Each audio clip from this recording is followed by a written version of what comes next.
This week in local news, President Trump now allowing local law enforcement to access military surplus gear.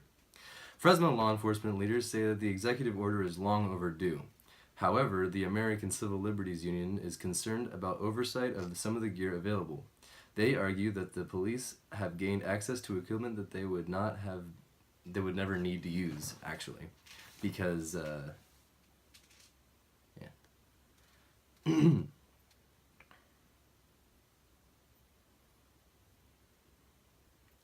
In state news, California is now closer to allowing a third gender on IDs. This goes for personal identification cards and driver's licenses. The bill would make California the state with the most fluid description of gender on its state IDs.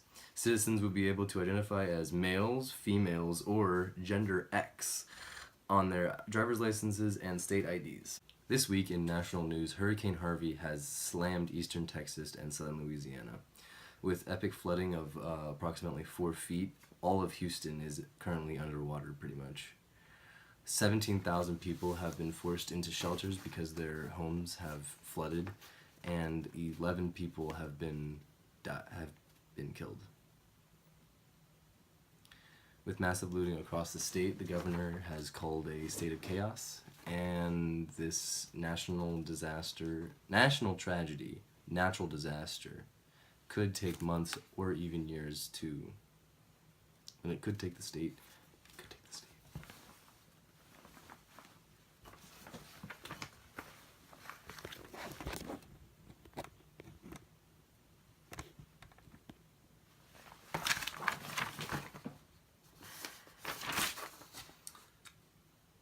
This week in world news, North Korea has flown a rocket over Japan.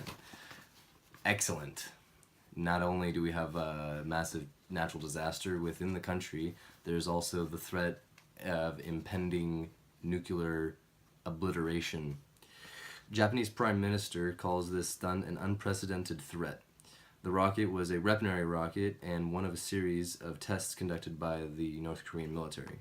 Japan and America have made a call to action from the United Nations, and the only ally of North Korea currently, which is China, has basically said that everyone just needs to calm down and it's really not that big of a deal, even though a crazy man has a nuke and an ICBM that can reach where we live.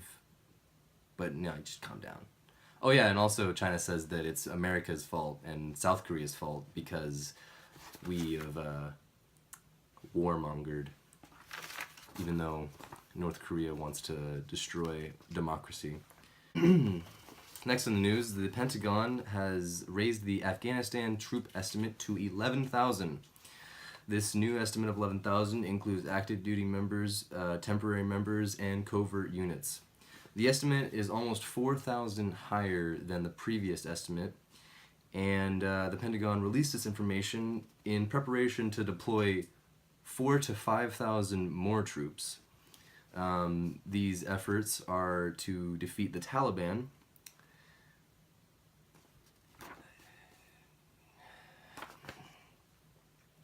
Although this announcement was an attempt to increase transparency between the Pentagon and the people, the number of troops in Iraq and Syria are still unknown. So the Pentagon's like, hey, we might have told you the wrong number a while ago, but I mean, we're trying. We're doing our best, right?